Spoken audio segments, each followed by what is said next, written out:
بسم اللہ الرحمن الرحیم۔ السلام علیکم میرے دوستوں، میرے بھائیوں، میری بہنوں۔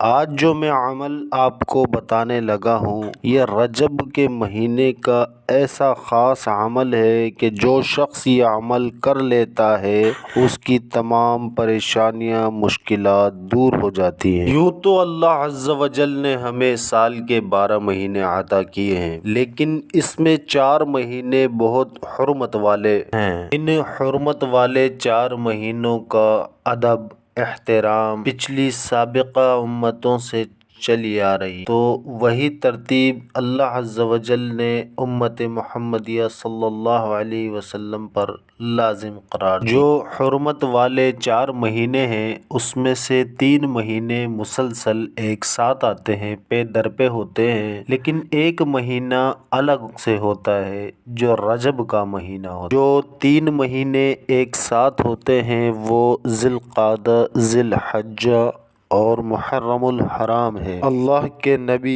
حضور علیہ الصلوۃ والسلام کا ارشاد پاک ہے کہ جس نے رجب کی عزت و تکریم کی اللہ عز و جل اسے انعام و اکرام سے نوازے گا، دنیا میں بھی اور آخرت میں بھی۔ اللہ کے نبی حضور علیہ الصلوۃ والسلام ایک مرتبہ قبرستان سے گزر رہے تھے، ایک صحابی آپ کے ساتھ تھے، تو انہوں نے دیکھا کہ حضور علیہ الصلوۃ والسلام کی مبارک آنکھ سے آنسو جاری ہوئے، تو انہوں نے سوال کیا، یا رسول اللہ آپ کی آنکھوں میں آنسو کیوں آ گئے؟ آپ کی مبارک آنکھ میں آنسو کیوں آ گئے؟ تو حضور علیہ الصلوۃ والسلام نے جواب میں فرمایا کہ میں جو عذاب ان قبروں میں دیکھ رہا ہوں ان لوگوں پر یہ عذاب کبھی نہیں ہوتا اگر یہ ماہ رجب میں روزہ رکھ لیتے اور ایک رات عبادت کر لیتے۔ یعنی کہ پورے رجب کے روزے کا سوال نہیں، پورے رجب کی راتوں کو جاگ کر عبادت کرنے کا سوال نہیں، صرف ایک رات کی عبادت اور اگلے دن کا روزہ۔ ماہ رجب میں ایک رات عبادت کرنے اور صبح روزہ رکھنے کا جو ثواب ہے وہ اتنا ہے کہ پورے سال کے روزے رکھنے اور پورا سال کی رات کو عبادت کرنے کا ثواب لکھ دیا جاتا ہے۔ رجب کا احترام کرنا اللہ کو اتنا محبوب ہے۔ حضرت عیسیٰ علیہ السلام کے دور کا ایک واقعہ سناتا ہوں۔ ایک شخص تھا، ایک مدت سے ایک عورت کے بارے میں اس کے دل میں برے خیالات تھے، اور ایک بار اس کو موقع ملا، اس نے اس عورت پر کنٹرول حاصل کر لیا۔ قریب تھا کہ وہ کوئی گناہ کرتا۔ اس نے دیکھا کہ لوگ چاند دیکھ رہے ہیں، تو اس نے کہا کہ لوگ کس کا چاند دیکھ رہے ہیں؟ تو کہا کہ مسلمان رجب کے مہینے کا چاند دیکھ رہے ہیں۔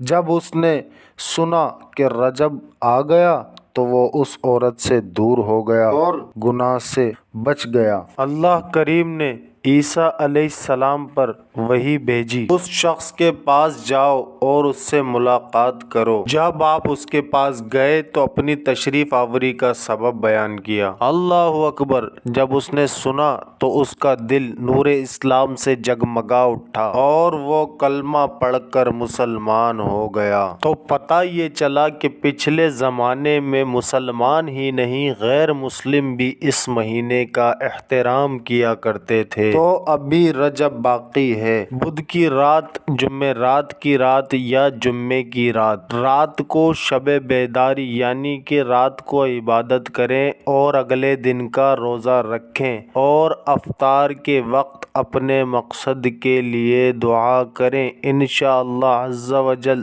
ضرور قبول فرمائے گا، اور تمہاری تمام مشکلات دور ہو جائیں گی اور اللہ تعالی خاص نظر کرم فرمائے گا انشاءاللہ عز و جل۔